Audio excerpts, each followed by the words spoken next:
Good morning. It's Sunday, another opportunity to worship the Lord. How wonderful. It's actually the third Sunday in Advent. One more Sunday and then it'll be Christmas week.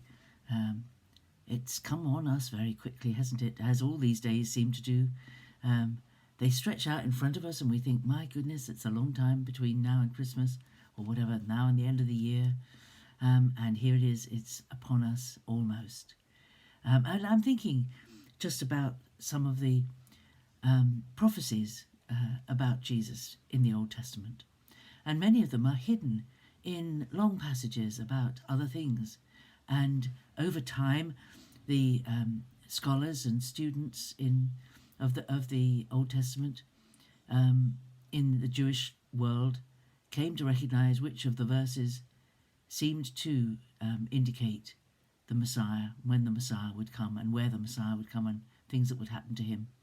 And it is so strange that even knowing that Jesus fulfilled some of the Old Testament prophecies, indeed all of them, they still didn't welcome him. It's a very strange thing.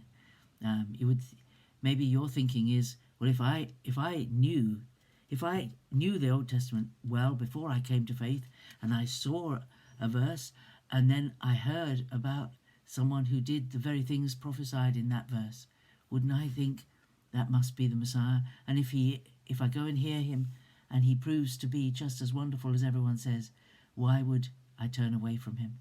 Well, that's a question maybe we'll never be able to answer. But I'm thinking about the Old Testament prophets. They all had hints about the coming of Jesus. They all had a part to play. Some of them only a verse or two out of their whole book was about the first coming of Jesus. But those hints are there. And I'm thinking today about Micah. Micah is in the last 12 books of the Old Testament, quite near the end of the Old Testament, after the major prophets. And Micah perhaps is best known for the verse in Micah 6:8, which is such a lovely verse. It's when God says, Micah asks the question, is God really pleased with all these sacrifices? Is that what he's looking for? And there were people in Micah's time who were sacrificing their children to foreign gods. And he even asks, shall I give my firstborn for my transgression, the fruit of my body for the sin of my soul? And then in 6 verse 8 he says, he has shown you, O man, what is good, and what does the Lord require of you, but to do justice and to love kindness and to walk humbly with your God. What a wonderful verse. That sums up what our life should be like. To do justice, to love mercy or kindness, and to walk humbly with your God. What a wonderful thing to aspire to. But he also has a wonderful verse which Matthew quotes when the 3 wise men or 3 magi came to see Herod. They had seen a star, they followed it, they came, and they asked Herod, because they knew this person who the star celebrated was born a king. They went to the palace, naturally enough, to look for the king. And Herod asked his wise men, his studiers of Scripture, where should the Messiah be born?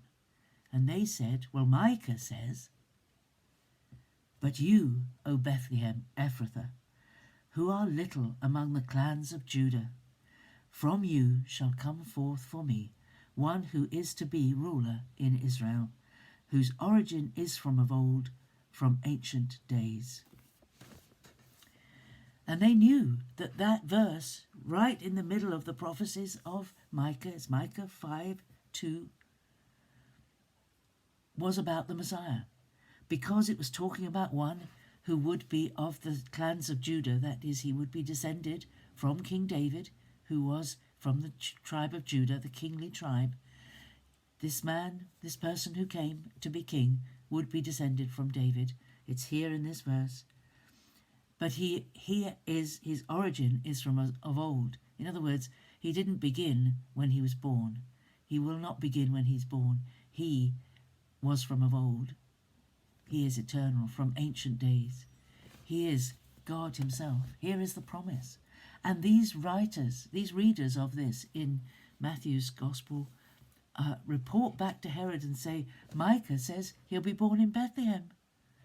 So he sent the 3 wise men to Bethlehem, because that's where the king, the Messiah, was going to be born.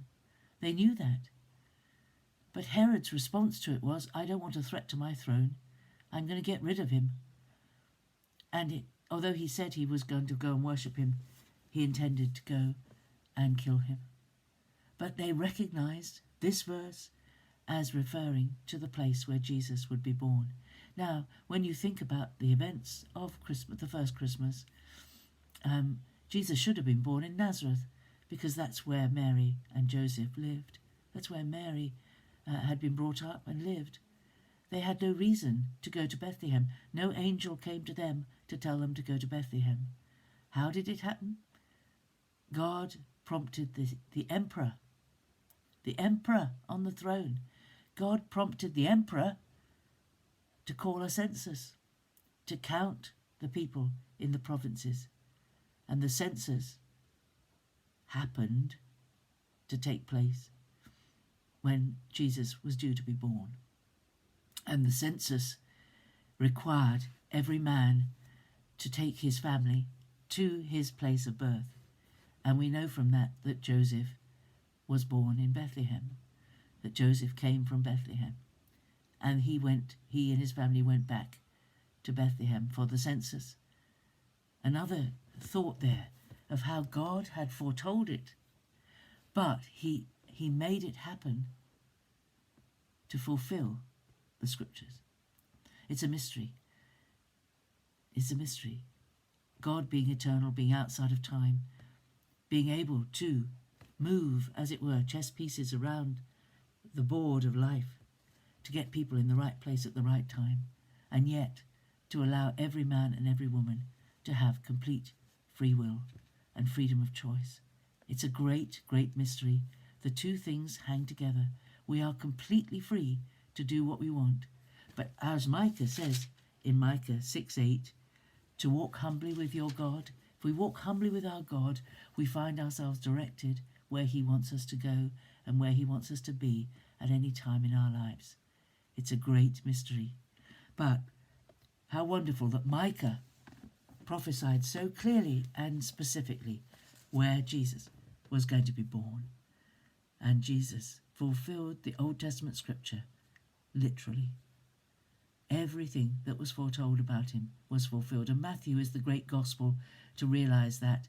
And if you have a good Bible that has annotations in the margins, they will tell you where the verses that Matthew says this is that which was written in the prophet Isaiah or in Micah, and the margins will tell you where to find the original verses. It's great to think about the fulfillment that Jesus was to all the Old Testament prophecies of God about the Messiah that was to come. Have a great day. Enjoy worshipping and meeting with other folk, even if it is only on Zoom. It is wonderful to get together and worship God. Have a great day, and I'll see you tomorrow.